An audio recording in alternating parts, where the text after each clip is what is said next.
懐かしい金消しに色付け動画シリーズ。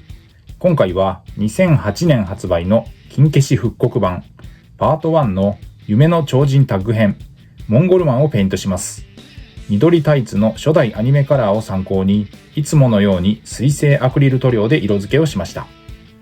金消し復刻版夢の超人タッグ編、当時のカプセルに同梱されていたブックレットです。この段は復刻版の第1弾。当時ものレギュラーサイズから厳選されたタッグ編決勝トーナメント出場の超人がそれぞれタッグチームで2体カプセルに入っているという設定のラインナップでした。まずは塗装前の状態です。多少の経年劣化はあるものの、汚れ損傷などもほぼなし、ペイントには大きくは支障ないので、そのままいつもの工程で下処理を進めていきました。復刻版は金型の関係で若干サイズが小さめ。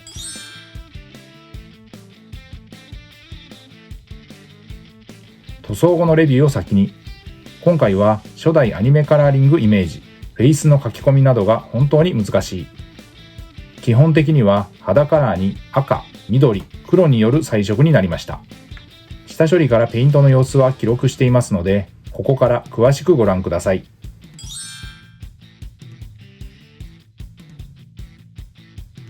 金消しデカ消しの塗装はおよそこんな流れで下処理をしていきます。煮沸してゴム素材を柔らかくして形を整え、余計な油分や表面のホコリを取る。レンジン漬け込みを一晩から2日して可塑剤、塩ビを柔らかくする薬剤を抜く。乾燥させ、ミスタースーパークリア艶消しを全体に吹き、塗装の下地を作りました。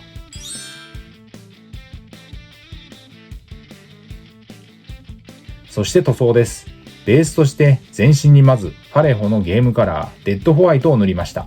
よく下地作りに使っている濁りのない純白カラーです。下地の完全乾燥の後、赤、ゲームカラーのブラッディレッドです。水を含ませてフェイスの模様を墨入れしました。2000万パワーズの肩アーマー、紙紐、シューズにも。塗料は水性アクリルのパレホを基本に下出るカラーを要所で使いながらオール筆塗りで色付けをしていきました。使用した筆は基本は模型塗装用の面相筆。面積の広い箇所はブラシを使って時短させ効率よく塗装をしました。工程は下地塗りから上塗りの大きく2段階です。今回の色塗りに使用した塗料はこちら。目をゲームカラーのスクイッドピンクで入れました。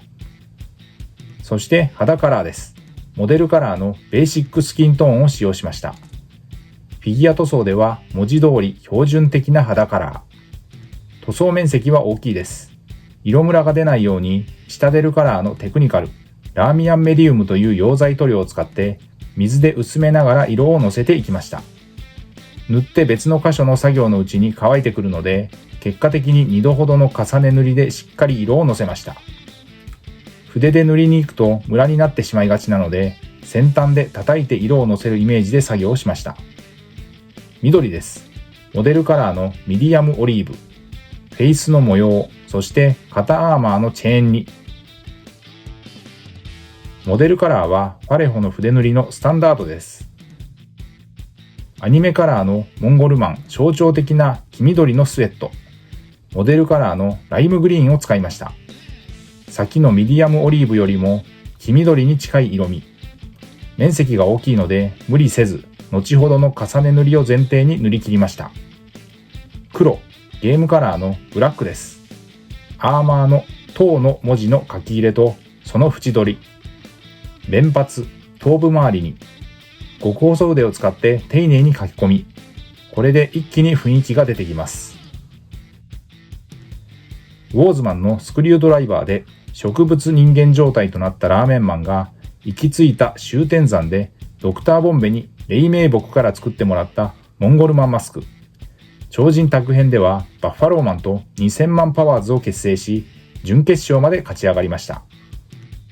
小さな金消しゆえ微調整は必要で、ライムグリーン、デッドホワイト、ベーシックスキントーンと重ね塗りが必要。はみ出し箇所の補修など終盤手を加えました。かかった時間は約60分の塗装でした。ファレホは筆塗りによる塗装が滑らかに、筆ムラも出にくく、広い範囲に塗装ができます。速乾、無臭、均一で色ムラが出にくい、水溶性。これらが何といってもパレホの魅力です。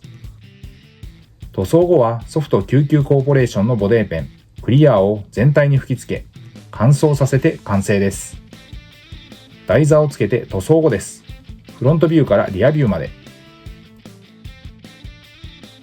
ということで、今回は筋肉マン金消し塗装復刻版の夢の超人タッグ編シリーズからモンゴルマンを初代アニメカラーを参考に水性アクリル塗料にてペイントをしました。ご視聴ありがとうございました。次回の動画をお楽しみに。チャンネル登録、高評価、引き続きの応援のほどよろしくお願いします。